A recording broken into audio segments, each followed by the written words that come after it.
This is Things Police See, First-Hand Accounts, with your host, Steve Gould.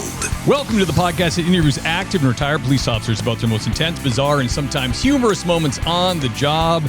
It is I, Old Gingerface, here with you as always. Guys, thank you for joining me. This is the podcast where you'll hear the men and women of law enforcement tell their stories, unedited, unabridged, just how they live them, so you can gain a better appreciation for what it is that they're actually doing out there on the street for us while we sleep comfortably in our beds, hopefully. Thank you to everybody once again from the Sergeant Steve YouTube channel who are sliding over this way. It's been great getting lots of comments on this YouTube and also through email and stuff from you guys who are enjoying both the YouTube and the podcast.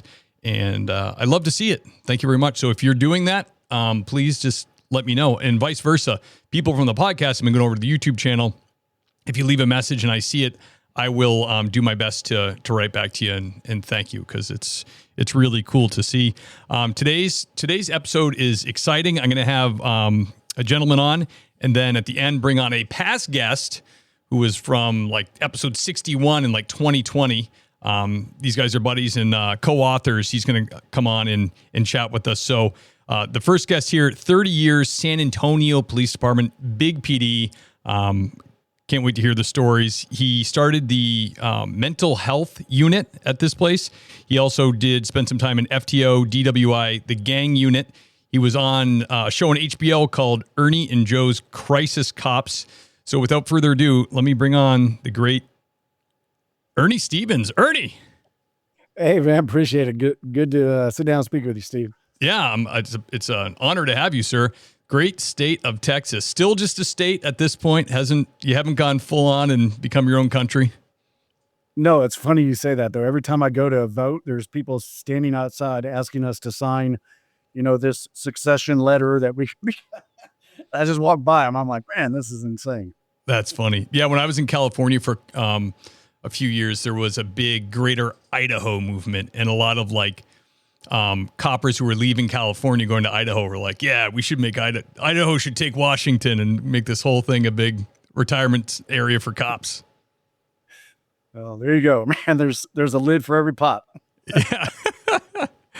I've said it before in the show, but I went to a wedding in Austin once, and I got told a story about a fight at a bar my buddy witnessed. He said these two guys were arguing. One guy was from Oklahoma, and he said, the guy said, you know what? Oklahoma ain't nothing but Texas's effing hat.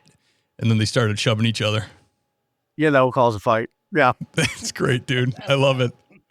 What's the deal with the Oklahomans? Is it just because they're nearby? Rivalry. Yeah, college football rivalry between the Longhorns and Sooners. They come down here, steal our football players and recruit them. You know how it is. So yeah. Football's a big deal in the South and Southwest, man. Like, we just got a football program when I was in high school in the late 90s, and we had nothing. We had no bleachers. They only would ever do soccer because I think they had football like 30 years before, but someone got really hurt, and they're like, "Oh, the sport's too much." And now the place has like a stadium and everything, but when you go down like south and the Southwest, like Friday night football, high school level is like, it looks like our college stadiums, like a Division III college. Yeah, it is a big deal. I remember on Friday nights, in high school playing, you would have 5,000 people show up for a football game, on both sides. It was a big deal. We looked forward to it. They treated the athletes a little special. We got out early on that last class, and we could go get ready and dress and go. And you would wear your jersey on Fridays. So everybody knew, walking through the hall. It was kind of a big deal. Yeah, I love it, man. That's so cool. I think it's awesome. And I love that that it brings everybody, all the families out for an event once a week. Like, my daughter just started playing basketball, and we've been going once a week every Saturday to the games, and we friggin' love it. Like, I was a sporty kid, but my kids haven't really been interested so far, and now my daughter is, and I'm like, I can see the draw. I can see why parents put their kids on these travel teams, and they're like, I'm not available for 15 weekends this year, just traveling around. Yeah. There were always some regulars. Parents, my parents owned a restaurant, so they woke up very early. So it would not be unusual to see them for about 15 minutes and then gone, which now that I'm older, I totally understand and I appreciate. Yeah, I bet. Ernie, So this is a major PD you work for. You worked a long time there, brother. My hat is off to you. And it's super humid. So for me, that's a no-go. So you did all this time. Definitely not the kind of place you can cruise around without a bulletproof vest on. So God bless you, sir. Can you take us way back in your career when it was a young Officer Stevens? Can you think of calls that you went to, or a specific call that like gave you your first adrenaline dump? You know, your legs were jumpy and you were like, whoa, this is nuts. Well, there's two come to mind, but I'll share as much as you want. The first one was a car chase. When I started, every time I went to make a traffic stop, it was amazing. You turn your lights on and people pull over. Yeah. It was like a no brainer. I'm like, okay, this is so easy. Until I had one where I turned my lights off and they didn't want to stop. And then they took off really, really fast through a neighborhood. And I was just barely over 21 years old. And I'm like calling this, going, hey, I got one I don't know why they're not stopping. What's going on? And they were going faster and faster and missing cars that are parked in the street. And I remember my foot started shaking so bad on the gas pedal, I couldn't control the speed of my car. I was scared. Like it was the adrenaline, I guess. I mean, I wasn't scared. I was like, I wanted to follow through, but physically I could not. I could not control the speed of my car. And I was holding on to the steering wheel so tight that they got away. And I just like, hey, I lost them. And I remember pulling over and just having to breathe, going, man, what just happened? Yeah. And I had a coworker, come swing by and check on me. Hey, what happened? Where'd they go? And I'm like, I don't know. Like, I'm trying to calm down. Like, I've never had that happen. That was one. And then another one was my first fatality that I went to. It was rough. A motorcyclist that got hit. It got T-boned by another vehicle that was pulling out. Strange call because both the individual on the motorcycle and the person driving the other vehicle were both intoxicated. I remember going to court. It was tough because the motorcyclist was witnessed speeding 80, 90 miles an hour down a major artery street. And the vehicle that was pulling out from a stop sign going to a convenience store couldn't judge the speed of this motorcycle and pulled out and hit and killed the driver. And when I went to court, I saw that the blood alcohol content of the motorcyclist was like a 0.19. And when I did the DWI on the driver, he blew like a 0.11, which is over, but I honestly didn't think at the time he might have been intoxicated. I was just talking to him and my sergeant was like, hey, make sure you just check and make sure he's not intoxicated. I'm like, oh yeah. Cause again, new, not thinking. So when, going to court, it's like two drunk drivers involved in an accident, but this one survived over here and he's doing 10 years. This other one didn't and was deceased. I had to go do the notification to the parents, which in and of itself, if officers have never been taught have been trained how to inform somebody on a death notification, because I never learned. If you handled a fatality, you had to handle it. And I remember knocking on the door and the mom answered and I said, I'm sorry, is your son, so-and-so? And she said, yes. I said, I'm sorry to inform you, but he was involved in a fatality accident tonight. And I guess the word fatality didn't register for her. She's like, okay, well, what hospital is he at? And I'm like, no, ma'am, it was a fatality. She goes, I hear what you're saying, but where is he? Where did they take him? And then I was like, I have to change my terminology. I was like, ma'am, he was killed. He's deceased. And she looked at me and said, can you give me his contact lenses? And I'm like, I can call the medical examiner and I don't know, ma'am. I know she was in shock. Yeah. To ask me, it was so much of what you do in policing makes no sense, right? And then you have to learn so much along the way on how to interact with people in their worst moment. And, those two incidents I'm sharing, one was embarrassing for me, but the other one was just somebody, myself, I'm talking about, who just had no experience. It was trying to figure things out.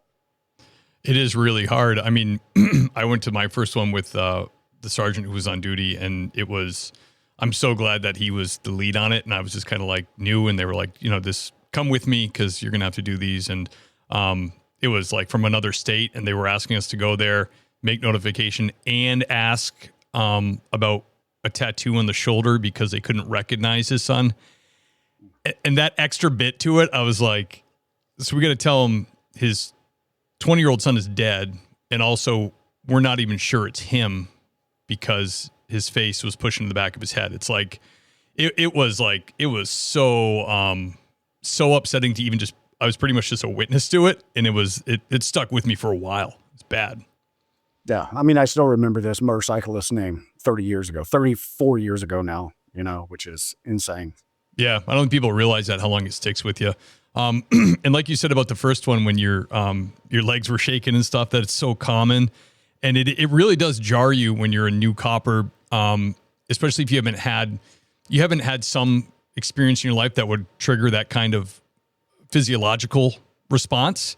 It can really hit you sideways. It can really make you feel like, oh, I hope this doesn't happen every time. I better get used to this because that was really crazy. I can remember those when I was new, like having like a real huge dump and being like, I feel like I'm almost out of control. It's terrible. Yeah. I wish I could say that was the only time. I've had so many adrenaline dumps, but well-deserved. And each time you learn, and then you pick up tricks, along the way, combat breathing, how to try to control your breathing and your emotional intelligence, things around you that are happening, and just try to stay present, Yeah, that's like one of the things they taught us at some point in service that, like, they always teach all kinds of stuff and you're like, yeah, all right. But then they taught like the 4-4-4-4, like box breathing, combat breathing. And that actually works. That will actually change how your body's responding. And you know how it is, like you get a bad one and even before you go on the radio, you're like, don't sound like a bitch. And then you call, because your heart is in your throat, Yeah. No, we always had those coming across the radio screaming. You could not understand a word they're saying. You're like, just track them. Tell me where they're at and let's go. It's always the worst when it's like a guy, who's like a senior guy and they have that in their voice. You're like, oh no, this is bad. Yeah. That guy that never calls for cover and then calls for cover. You're like, let's start heading that way. Everybody shows up. Right. He gets extra. Yeah, absolutely. Ernie, can you describe like the most strange or bizarre thing you dealt with on the job? Oh man, that's an episode in and of itself. Yeah, let it rip, brother. Let's hear it. Strange. Again, I was on the DWI unit here in San Antonio for years. And if you were on DWI, you normally had to go and handle any fatality that happened in the city. They had changed the policy. Oh, really? And Interesting. It wasn't unusual. Yeah, it wasn't unusual for you to have to bounce from one fatality to the next if you were the only one available. And that particular night, I just handled a fatality north part of San Antonio and then got a call for a triple fatality on the northeast side of San Antonio. I was the closest one available.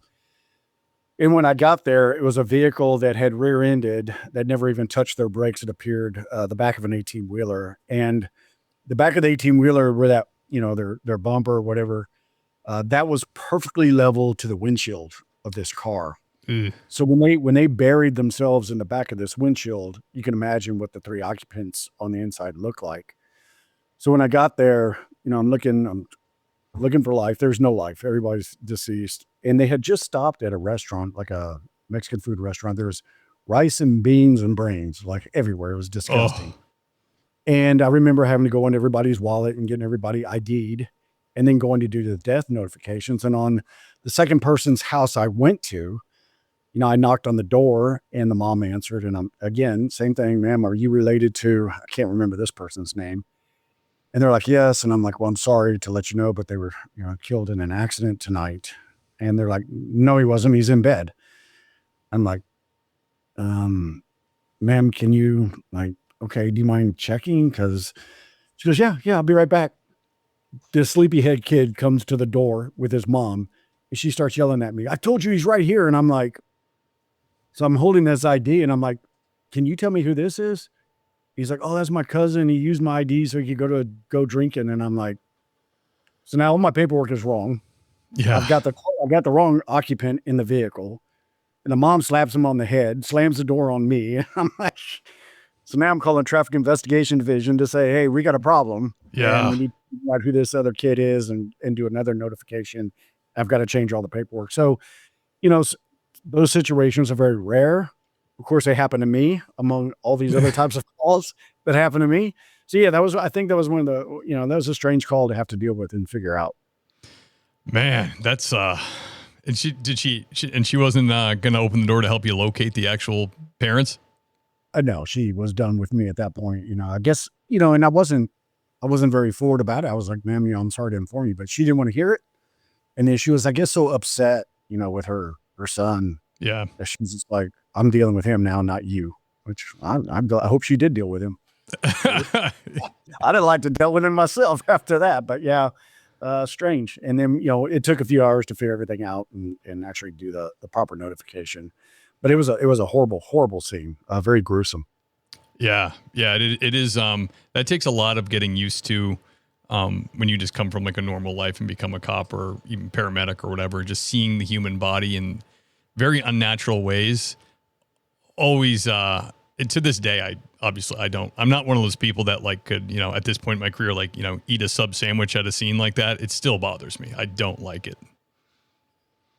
I know there's, you still got to finish out your shift and you still got to eat at some point and, and then you got to go home and try not to dump on your family with it. So yeah, you learn to balance. Right. You said you might have another strange one. Yeah. So when I remember first starting out, I just got off probation and we had a group of FTOs that were old and crusty, but had a sense of humor. And in Texas, and I hope the statute of limitations before I reveal this have passed, so I don't get myself in trouble. But whenever Texas would execute somebody on death row, they always had this tradition of, hey, we're going to throw a barbecue at midnight. I take that back. Executed somebody that had murdered a police officer, law enforcement officer. They would throw like a midnight barbecue because that's what time the execution would take place. And, we were told, hey, go show up at this thing. It lasts about 15, 20 minutes. They'll be barbecuing, you eat a whatever sausage wrap and then get back to work. So I remember going to this, my first one ever. And, there's some officers that are already there. The grill's going. It's in the middle of like nowhere in like the woods. And I'm sitting there and then one of these FTOs pulls up and we hear somebody screaming in the back of his car, and he comes walking up. He goes, just ignore that person. Like, okay, but it's getting louder and louder and they're still screaming. He's like, hold on, I'll be right back. And he disappears. And about 30 seconds later, this person comes running handcuffed through the middle of the barbecue, jumps over the fire pit and keeps running with the FTO chasing him. And we're just looking and then we hear pow, pow. And I'm like, oh my God. Like, did he just shoot him? And another FTO that was sitting around there goes, y'all didn't see or hear nothing. Get your butts back in the car and get back to work. And I'm like, oh my God, man. Like, I'm not going to jail. But what do you, so what do you do? I'm looking at another guy that just got off probation. He's looking at me, he goes, hey man, let's go. And I'm like, so we start walking towards our car and everybody starts laughing and they come walking back and it was a former probationary officer of this FTO and his handcuffs were all, yeah. And they were just messing with us. But man, I tell you what, like that crap ain't funny because you're brand new to this career and you're like, man, I heard about this on television, but are these stories real? And is this what this job's all about? So yeah, very strange sense of humor. If it's not the public throwing a wrench at you, it's your own officers. That is ridiculous. That does seem like something you'd see on like 21 Jump Street or something. You know what I mean? Like some prank like that. That's unreal, dude. Oh my gosh, I'd have a heart attack. Yeah, I doubt there's any fun like that happening any longer. Yeah, no. Who knows? I mean, everybody erase your 30 body cams. Yeah, no more scavenger hunts when you're on probationary. Like all those things are done. Yeah, bummer. Ernie, can you tell us about your most intense or terrifying call? Ooh, intense or terrifying. They always seem to involve somebody that was suicidal because, in a situation like that, you're always taught action beats reaction. If you're trying to talk somebody down from a crisis that's holding a weapon. And in this particular case, we had a gentleman that was holding a rifle right up under his chin. We had the apartment door was open and we could see him.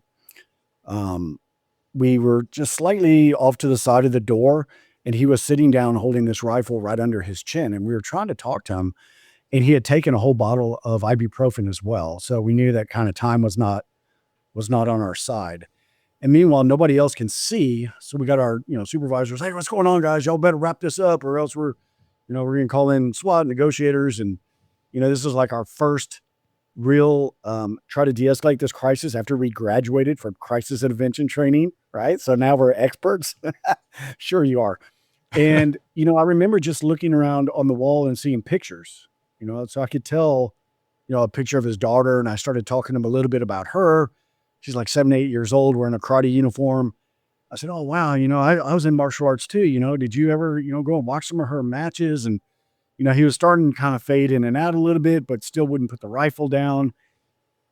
My partner's like, hey man, we gotta do something quick. Like they're starting to get antsy over here because he's taking all the information from the supervisor and other officers. And I'm just trying to really just focus on this individual.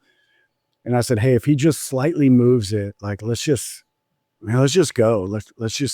I think we can reach him, which again, I don't recommend this tactic to anybody to ever do this. But that's what happened. As he started to get tired, he started to put the rifle down a little bit to the side, and we just rushed in to grab him. And we're like, hey, we don't know. Yeah, he put the rifle down. He followed directions, which he didn't. He was just and we were able to grab him and get him to the hospital where they did the charcoal pump, on his stomach. And he ended up living, but it was one of those things where, again, the traumatic experience of dealing with something like that and your adrenaline and your anxiety, it took days to calm down. I remember and try to get a good night's sleep, and being called into a supervisor's office and, guys, I don't want y'all acting like this anymore. It's not worth it. And, but we were trying to do the right, we're trying to help somebody, man. Anybody joins this, this type of career and you're willing to lay down I'm assuming you're willing to lay down your life for a stranger. You are. And we were willing to do it that night if that's what it took. And it was just that moment where it was either go or don't go. And we decided to go. Yeah, absolutely. It's funny in my career, I've only ever seen the opposite of what everybody thinks. Everybody thinks like cops they just want an opportunity to shoot you. But I've only seen scenarios where we could have used a lot more force and didn't, like people tackling people with knives or, putting themselves out there so they don't have to use a use of force that could end up really bad for the person. And like you said, then later debriefing it and people going, well, you could have done this and it would have been a lot safer for you. So I've only ever seen that. I've lucky enough in my career, I've never seen the cop that was over the top, like shoot first, that type of thing. It's mostly been the men and women putting themselves out there to try not to hurt somebody, really. Yeah. And it works on both sides. Nobody wakes up and says, man, I hope the police use force against me today. I mean, that just doesn't happen, right? Where the officer's getting dressed for work and says, I hope somebody would. Like that's not the mindset. It's like, God, Lord, please let me get through this shift and back home to my family safe. With my uniform not tearing, my gun not discharging. Like, I hope I get one call and nothing else happens. It just, you hope for the best. Yeah, absolutely.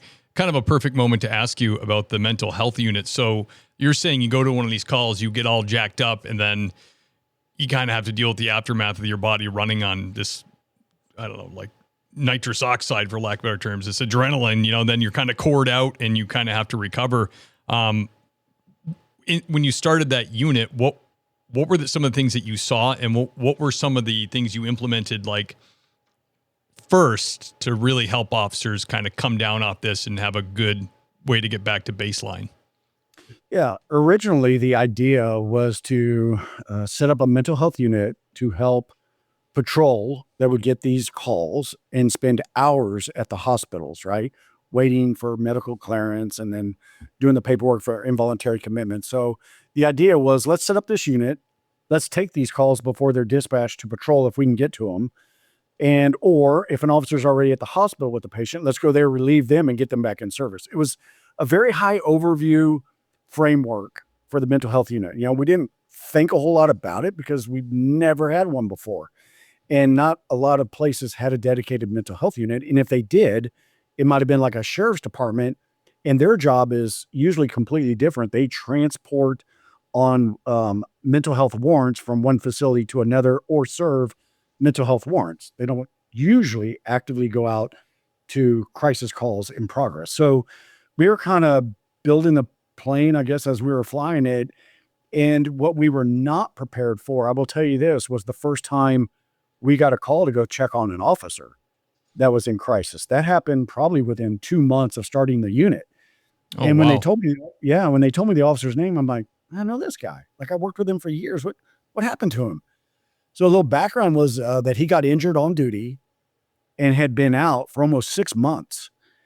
And his wife called a sergeant that she knew, a family friend who just happened to work in, of course, internal affairs, couldn't be anywhere else. But she knew him and was like, hey, I'm worried about my husband. I found a note on the mirror in his handwriting saying, if you don't get out of bed and go to work today, you might as well just kill yourself. Ooh. So she called this sergeant, who in turn called us, and we went out there. And I remember knocking on the door, and when he answered, I was like, hey, are you doing okay? And he looked disheveled, not shaven. He looked horrible, hair a mess, camping hair, don't care type of, look. And I said, hey, can we sit down and talk for a minute? And he's like, yeah, well, what do you want? And I explained to him the reason we were there. And then I asked about the note. He goes, yeah, I wrote it. And I'm like, well, did you it's hard. We always say, just be blunt, just ask the question. Are you feeling suicidal? Are you having thoughts of killing yourself? That's easy when you're asking a total stranger and maybe somebody in the public. But when you're asking a fellow officer that you worked with for years, it was harder for it to come out. And I think now, easy for me now, back then hard. And I remember I was not prepared for his answer. His answer was, yeah, if I can't do anything with my life, then I'd rather just die. I said, well, I mean, you know what that means, right? If in Texas, if you're a danger to yourself, others, are mentally decompensated, we have to take you in for an evaluation. We don't have a choice. I said, but if we can not do it involuntarily, if you'll come in voluntarily, which you can do, you can burn some sick days or whatever you need to do. We can get you in and get some help right away, and let's get you back on track and get you healthy and feeling good. The department's invested a lot of money into you. You're a good officer. I've worked with you. You have a lot to contribute to this community still. Yeah. But if we go involuntarily and they do a commitment hearing within 72 hours and have to commit you, you'll never be able to carry a firearm again. So I would highly recommend you follow my advice and let's do this and get you some help. And, by the grace of God, he followed through. He got help. Nice. It was not an easy road. It was a couple of trips to the hospital over the next few months. But he got back on track and he had 18 years on. He was able to get his 20 and then retire and leave the profession. So yeah, it was fulfilling, but also we had to revamp how to address officers that needed intervention. Wow. That is really cool. And I now understand that I grossly misunderstood the unit. I thought it was focused on officers, but you did a beautiful job of bringing that story to helping an officer. So thank you for that. And I should have asked more specifically before we started. So you were in a program that was kind of like we all have now, these clinician programs and CIT officers. You were like one of the first people to do that type of thing, servicing the public. Yeah, we were, and we were very lucky to have it captured on film with an HBO documentary, because I started the unit December 1st, 2008. And it was just me and one other officer, and we rode together. So really it was one unit for a city of 2 million people. So yeah, we were a little busy every night. We slowly expanded and we started getting some media coverage. And that's where when we got a call from, there was a writer from the Atlantic newspaper named Ann Snyder, and she came down to do a ride along. And I remember her article, which is you can still find it on, if you Google it, but it's called Policing with Velvet Gloves. And she described, hey, these guys wear plain clothes. They go out to people in crisis. They sit down, they talk to them. They find them resources. They take them to get help. It's like they're social workers, but they have a gun. It's kind of a weird approach. Well, then a director from up in New York heard about this and read the story and asked to come down and do a ride along. Cool. So We're like, yeah, go ahead. Like, we're used to this, right? Come do a ride along. And she says, hey, I'm a filmmaker. And I'm like, okay. Well, she shows up like with no film crew, just an iPhone. And I'm like, what is this lady doing? Like, she's Yeah. following us around in a car, like not even doing a legit ride along. She's standing back at a distance, like with her camera, filming things.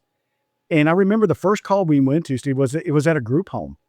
And there was an individual patient living there that was having homicidal ideations that he wanted to stab and kill the house manager. So we got there and, I'm talking to him for a little bit and it's captured in the film.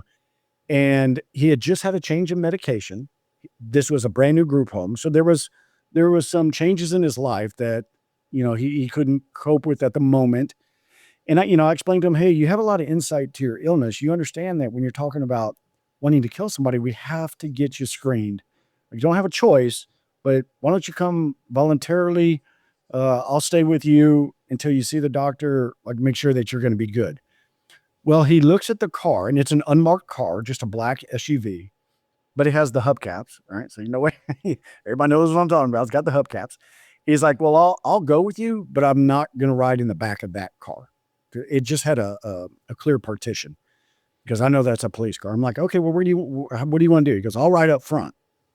I'm like, okay, that's cool. Like, let me search you real quick. You got no weapons? No, let's go. So as I get ready to jump in the back seat, the director, Jen McShane, grabs me by the arm. She goes, what are you doing?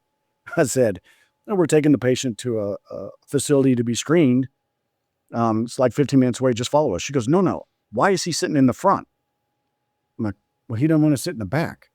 She goes, well, what if he attacks Joe? I'm like, well, that's Joe's problem. Like, I got a partition.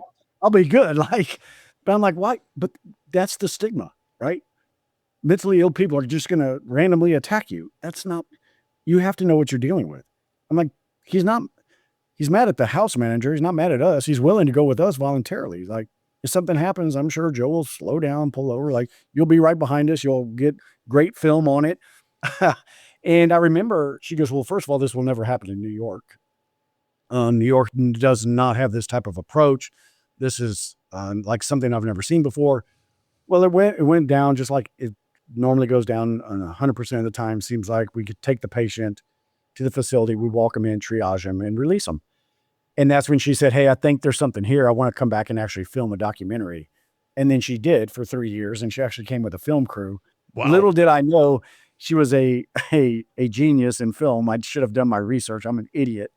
And her last film that she did had like Liam Neeson did the voiceover for it. And this film that she did with us won an Emmy Award. It was very well done and really gave a new look at law enforcement responding to mental health calls. Wow, that's really, really cool. It's funny because as you were talking, I can see how it influenced our county has a special response clinicians, and we're all trained CIT. But we're allowed to, if you take that shift, it's overtime, and you kind of run countywide, going to all the mental health crisis calls that they need you at, and you wear you dress down, you wear khakis or like gray pants or something. You don't wear all the patches and all that, just to give you more of like a subdued look. And it's kind of an easy ride for us because we're with a clinician, so we kind of just stand behind them and shake hands. Hey, nice to meet you, But it is really cool for them to meet with us before they're in crisis. Like, you might go on a follow-up call where they're just checking in, and you get to chat with these people. And like you said, they're a lot of them are great people. They just have had moments in their life that they were in crisis, and they get to meet a cop and chat with them and see that you're normal. You're a normal person. You're not always the guy that comes through the door and wrestles them, Yeah. Well, I don't know if any cop's normal, but I will say this. Nobody wakes up and says, I hope I have schizophrenia today, or let me try a little bipolar on like that. It's a diagnosis and I'm not making light of it. It's a diagnosis for an individual that's very serious. And I think the more that law enforcement is educated about it, has the resources to be able to respond to it. Like you said, having a clinician with you means that clinician has access to a provider, usually a psychiatrist. Like, this opens doors. This opens doors for allowing the patient to get intake maybe for the very first time that's never had an appointment, may be able to provide a pathway to a primary care physician, may be able to help navigate transportation in cost with medications. So these types of programs, they pay for themselves easily. And it's a shame as I, I work nationally now, overseeing a lot of these programs, and a lot of agencies are cutting back on them. Yeah. Just funding, or the vision has shifted towards other things, not so much mental health. So I'm hoping that you using your platform, like we're talking about right now, will help continue these programs to be sustainable. Yeah, absolutely. Yeah, our program's been threatened a few times. It has to go through a review every year because there is a fair amount of grant money tied up in it. And there has been moments before the contract signed where we're going, they might get rid of this entirely, which to me is crazy because compared to when I started, and this is just anecdotal, my career, there's way more mental health calls now. We're doing a lot more involuntary, we call them Section 12s, a lot more involuntary committals than I ever remember doing before. Interesting you said that. When we first started the training, I remember our chief in 2010 said, look, I'll expand your unit. I'll give you a couple of more officers, but I want the whole department trained. I'm like, that's like 2,500 officers. That makes 4 of us and we're going to train all and it was insane. And yeah, we had to hold a class every single month at the police academy. We capped it at 55 officers, but that went on for years, until every single person was trained. And what we saw was exactly what you just said. Before the training, the department was averaging about 250 involuntary commitments a month. Once the officers were trained and knew what to look for, that number shot up to 1,200 involuntary commitments a month. Interesting. Now, a problem came along with that. When we first started, we had a lot of the community providers come in and say, hey, if you get somebody involuntary, bring them to us, right? We had all these different providers, bring them to us. They all want the insurance or the opportunity. But once we got to 1,200, it was like, hey guys, try to de-escalate them in the field and give them our number as a referral. We started to get a little pushback because it was just, we were running out of bed space. Can you make appointments for these crises, please? It'd be much easier for us to bill. Only was that simple. I know. Oh, Ernie, thank you for sharing that. All right, back to the questions here. Do you remember a positive, or dare I say, heartwarming moment in your career? Man, so many of them. In fact, I try to concentrate on those now that I'm in retirement to keep me positive, because those negative thoughts can come up and creep on you. So I'll use a story from the actual documentary. And that was a young lady that was threatening to jump off a bridge. Her name is Kendra.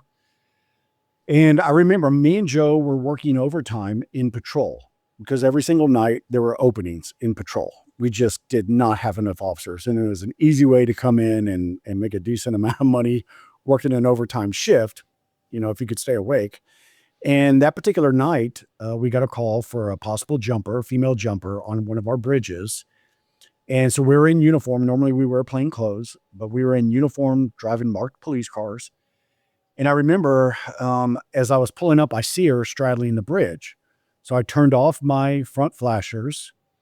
Joe set up behind me, and I began to approach her. We both began to approach her. And it was kind of hard to hear at first because of all the traffic right below us on the highway. What was strange was, now that I think about this, and I'll explain why, no other, I'm surprised. I'm not really focused on my radio because I'm the primary officer. So whoever the primary officer is has the job to communicate. The cover officer has to do everything. Take the notes, listen for the radio, make the phone calls, do whatever it's harder to be a cover officer when you're dealing with a mental health call, because all I got to do is focus on the individual in crisis. And, now I think about it, nobody else showed up. It's just me and Joe on this bridge. And I'm like, okay. So I'm talking to her. She starts screaming at us right away because she sees we're in uniform. That's all she sees is the uniform. F you guys never help. Get the F away from me. I'm going to jump. And I remember saying, hold on. We've never tried to help you. Give us an opportunity. What is wrong? She goes, hey, I'm a suicidal crackhead and I don't have anything to live for. And I'm like, you have a lot to live for. She goes, no, I'm not. I'm broken. I said, you may be broken, but you're fixable. Let's work on this tonight. And I remember as I approached her, I said, I tell you what, I'm just going to sit down. And I'll tell you why I did this twofold. So I sat down on the sidewalk to where the bridge was about 7-8 feet from her. And she's got one leg straddled over the bridge and the other one on my side. And she just kind of looks at me, and Joe's standing behind me, and we're trying to get her name and communicate with her. For those listeners, I hope you get an opportunity to, I think you can YouTube it now, Ernie and Joe Crisis Cops, and watch this unfold, because there's so much that happens within this moment. And she slowly starts to, like, her intonation, her voice, her tone starts coming down. Then she brings her leg over, but she doesn't want to approach me yet. And I'm like, hey, sit down with me. You're okay. She's like, oh, y'all are going to tase me. I'm like, look, nobody's tasing anybody, and I'm too old to jump up and try to grab you. So just have a seat. So she pays for a little bit, and she finally sits down, and we start talking. Well, then she gets amped up, stands back up, goes walking towards the bridge again. Joe talks to her, goes over to shake her hand. She calms down. Well, long story short, and sorry, spoiler alert, we end up walking her off of the bridge and getting over to the car. And I'm asking her, are you hungry? Are you thirsty? Can we stop and get you something to eat or drink? I've got a great facility for you to go to. We're going to stay there. And then I'm going to give you my phone number. So when you're ready to be discharged, just call us. We'll come get you and make sure you need to go where you need to go. And afterwards, when we got to the clinic, she's like, I got to ask you something. Like, why'd you sit down? And I was like, well, two things. One, I was hoping it was going to calm me down, but two, I'm scared the hell of heights. Like, I couldn't have gotten any closer to you if I tried. I swear to God, like, I've got some scared heights. Like my, like, I couldn't swallow. I'm like, oh my God, just seeing her leg over the edge was like making me queasy and sick. Yeah, make your knees weak. Yeah, they did. And I sat down, and she goes, well, when you sat down and then later you told me you're scared of heights. Well, I'm scared of life, but if you're willing to try, I think I can too. And that was such a heartwarming moment, because then we embraced after she said that. And I've stayed in contact with her ever since. No kidding. That's amazing. Yep. And she's doing well? She's got her ups and downs, but she's has more better days than bad days. She's, trying to find some kind of stability with a job where she doesn't have to be a server, wait tables. She'd like an office job, but then she lost her ID. We got to go do an ID recovery for her. Then she wants to go to school and finish her degree for high school. So we got to get her signed up for high school and let her finish out her classes. So, life is a journey for everybody. And we're all in a point in our lives at a different point where, some people need to finish school. Some people need to look at retirement. Some people, have to start and rebuild. And it's just, you just got to figure out where they're at. Awesome. I love that, Ernie. Thank you for sharing that, man. That's great. That's a good heartwarming one. A lot of cops, you ask them the heartwarming, and they're like, I always try to make sure they have it ahead of time, because it's a hard one for cops sometimes.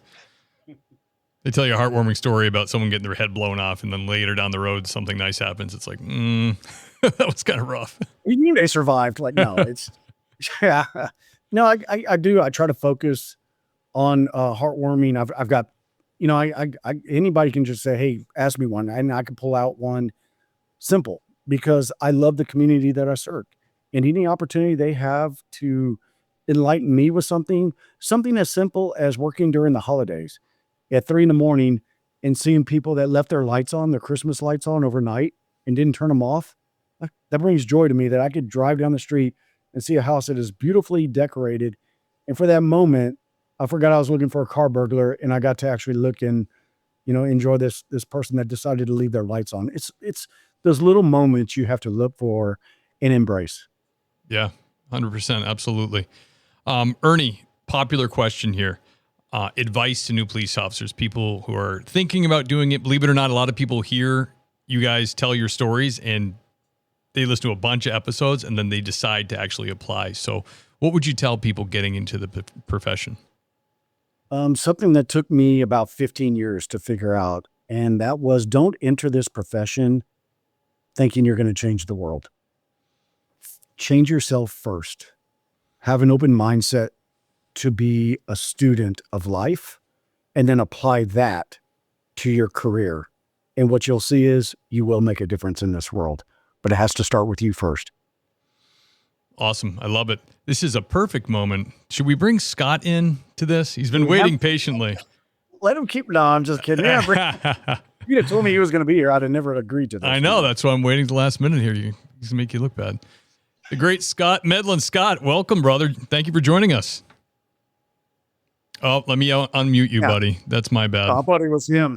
There we go. I got you, brother. Welcome, Scott. Oh, great to be back on the show, Steve. Thank you so much. Brother, you were a pre triple digit episode member. You're like the old school. You're an OG. Well, it's amazing it's been that long. I mean, let's see, August of 2020, because I had just left full-time law enforcement after working it for several years in my hometown department. And I reached out to you, and you were the first person that gave me a chance on a podcast. So thank you for that. I just can't believe it. And you've done great things since, man. Oh, thank you so much. Yeah, thank you. I've really enjoyed over the last few years. I know I miss working in law enforcement, but it's been great to work nationwide with law enforcement, and mainly traveling different agencies and conferences and speaking about mindset and having that, willingness to learn about how we are and how we can change ourselves as you evolve through the career. Yeah, it's so cool. I see you popping up on social media with all like guests I've had on before, with the guy from Officer Privacy. I'm like, this freaking Scott is everywhere. This guy is everywhere. It's cool, man. Yeah. We need another 2020 for me. That was an easy time to get guests. I'll tell you that. Everybody was looking for something to do. Yeah, no, we don't need another 2020. No, right, I get what you're saying. Not really. So the last question I just asked was advice to new police officers. This book is, let's say, an expanded answer to that question. I mean, there's a lot of advice in here for people looking to become cops. 101 questions to ask before becoming a law enforcement officer, all answered in here by you guys with a bunch of experience. What can people expect? What could the person who's on the fence or maybe has a lot of questions, and you're going to get the same three questions when you maybe a cop or whatever, they're going to tell you like maybe the same 3 or 4 different things. You got 101 in here. So what should they expect if they pick up this book? Well, Ernie approached me in the spring of 25 and said, "Hey, there's a lot of books out there, or maybe not a lot, but there are books out there about 101 questions to ask before like getting into a certain career field or before getting married, stuff like that." He said, "Let's do one about law enforcement." And I thought that's a pretty darn good idea because, I mean, you've got a lot of experience, Steve. You think about what you know now, having worked more than 10 years on a career, and what you wish you would have known when you got started. Sure. So we basically said, let's combine all the years of experience we got and put it in the form of questions to set up someone who's getting into the profession with that much more success if they're willing to act on the information that they learn, because it's such an involved career. So we set it up in different chapters based on categories. We're talking everywhere from legal and ethics to getting ready mentally, and heck, all the way even to the last chapter is about retirement, because nobody thinks about it when they're in their 20s, but then all of a sudden time starts getting really, really fast. And if you do a full 25, 30 years in law enforcement, it's not exactly just a easy adjustment to retirement life. So it's even questions on how to prepare for that, like a life post to law enforcement. So there's obviously many things to go over in the question, but it is like a manual. You go through these questions, you ask qualified people the questions and take notes. But then last but not least, we thought it would be a great way for people who have been on the job for a while to have the questions be like a way to reflect, particularly when it comes to your purpose and why you got into it, because it's no secret that you can get caught up in the negativity and the noise. And I remember when I was police asked, work? Nah. Oh yeah. And I remember 8 years into the profession, I was going through a stressful time at work, and a retired sergeant who worked in Florida for many years, he said, "Why did you get into the job?" I couldn't believe it. I had to think about it for a second. Like I had totally forgotten. Yeah. And then whenever I reminded myself about it based on his question, I felt a lot better. So that's the book in a nutshell, and how people can utilize it and really benefit from it. I love it, man. So did you guys, like, Ernie, when you guys were writing this, did you conference on every single one, or did you guys go, let's come up with 10 each and then we'll have a Zoom call and figure out, are we overlapping here? Yeah. So what we did was we came up, I think originally with like 12 chapters, and we tried to come up with a topic. use of force, legalities, uh, you know, um, like you said, retirement. I mean, it's all in there, right? Uh, how to choose a department. And then we whittled it down to 10.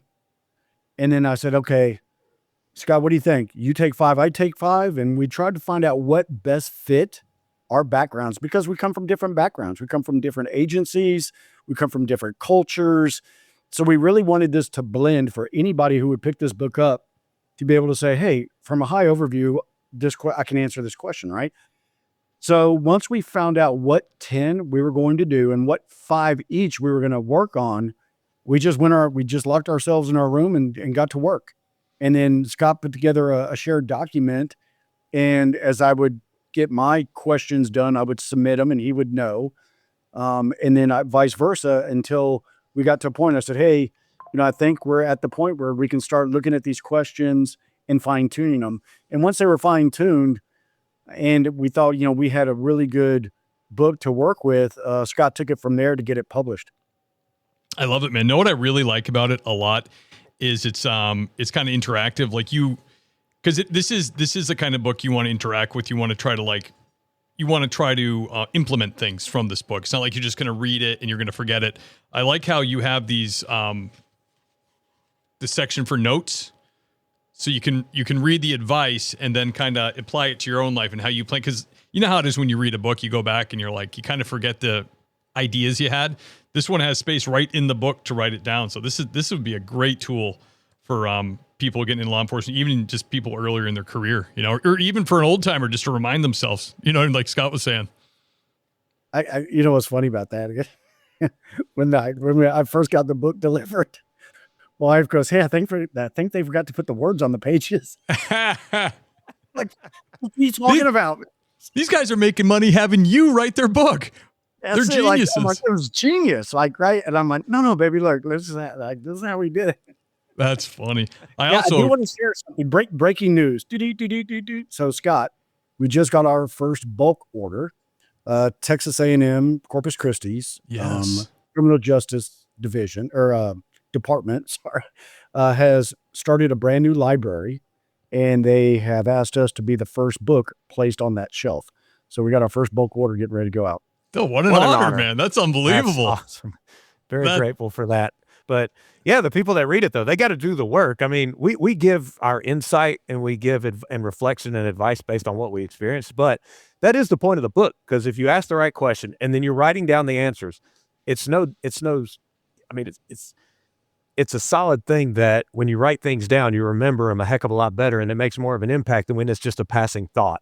And that's what we wanted to make it, just concrete information that you obtain throughout getting into it, but throughout the career as well. Yeah, as my wife told me about that a long time ago, because we both read scripture and stuff in the morning, and she's got a notebook where she just rips stuff out. She'll make notes on her thoughts on it and stuff. And years ago, she told me she had read this paper about the mind connection to actually not just typing, but handwriting something creates a bond in somebody studied this, and it really does help you absorb, helps you learn, like you're trying to memorize, like in my police academy, you had to spell 100 of these words and get a 100 on the test, or else you couldn't pass police academy. So it's a spelling test for cops, and like lieutenant, sergeant, whatever, surveillance, covert, like all these words that would be trickier. And the only way I could do it, because I was so paranoid, I'm a terrible speller, is I took every word and I wrote out that word like 10 times each.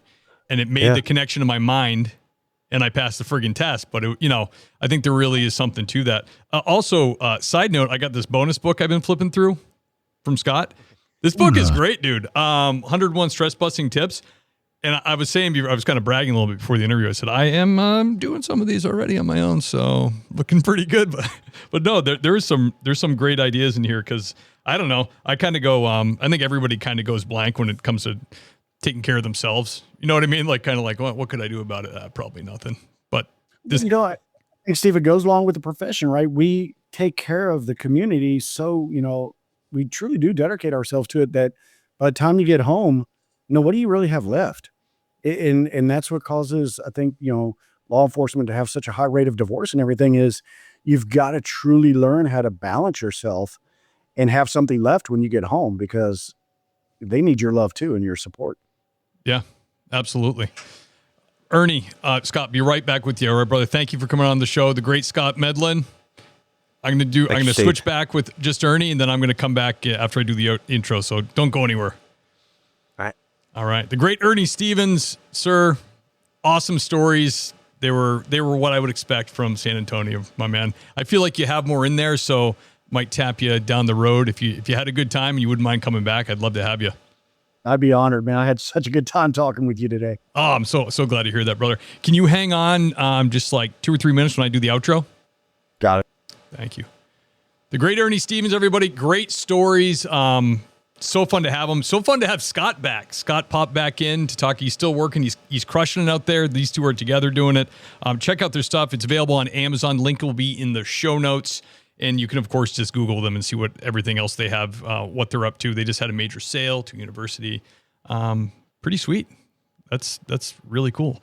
This is the time in the show where I thank the Patreon sponsors. If you really love Things Police See and you've enjoyed like the whole back catalog and you're wondering, how can I help old Gingy with the podcast? Well, your money would help me. That would be great. Rest assured, you don't have to donate. It's going to remain free, the 4 episodes a month, so everybody can get a better appreciation for the police. But if you do love the show that much and you got a few extra shekels kicking around, I always appreciate that. So this is if you pick a sergeant level or above, you will get a shout out on the show. I'm starting with lieutenants. Who I'm talking about is a great and powerful Andy Biggs. Lieutenant Kyle Roberts. Thank you, sir. Michael Roach from Roach Machines AI Solutions. Check him out. Thank you, LT Roach. Now to the sergeants. The handsome Lane Campbell. The great Gary Steiner. Adam Mihal. Seth Wright. Lauren Stimson. Thank you. The great Jason Lau. Thank you, Jason. Sasha McNabb. Everybody. Sean Clifford, my man. The great Tammy Walsh holding it down at dispatch. Thank you, Tammy. George Tessier, love you, buddy. See you at church, my man. The great Dennis Carrasquillo, everybody. Scott Young. Thank you, Scott. Dan Carlson from Burley Boards, amazing woodworker. Check him out on Instagram. He's a good man and good worker. Doug and Kelly Newman, love you guys. Hope you're enjoying Wyoming. The great Raymond Arsenal. Thank you, Ray. Love you, brother. Richard Tolles, keep on trucking. Stay safe out there, man. Stay safe on those roads. The great Elliot Sykes, Brad Thompson, Clark LaCuff, Adam McMahon. Thank you. The great Sheriff Ronald Long. Thank you, Sheriff. You've been hanging in there a long time, my man. I appreciate it. Zachary Pleat. Thank you. The great Jason Labrie, everybody. Lisa Gano. Thank you. Sherry Finch. The great Gabriel Decknop. Eric Smith, ladies and gentlemen. Jackson Dalton from Black Box Safety. Thank you, Jackson. K9 extraordinaire Marcus Johansson. Thank you, sir. The great Brett Lee and the venerable Alex Wazik. Thank you, Alex. Ooh, guys, that list is getting long, and I truly appreciate it. Thank you so much. I get a little tickle every time I see you guys, someone joins the Patreon, so thank you for that. And yeah, all I have left to say is I love you guys, and I'll see you next week.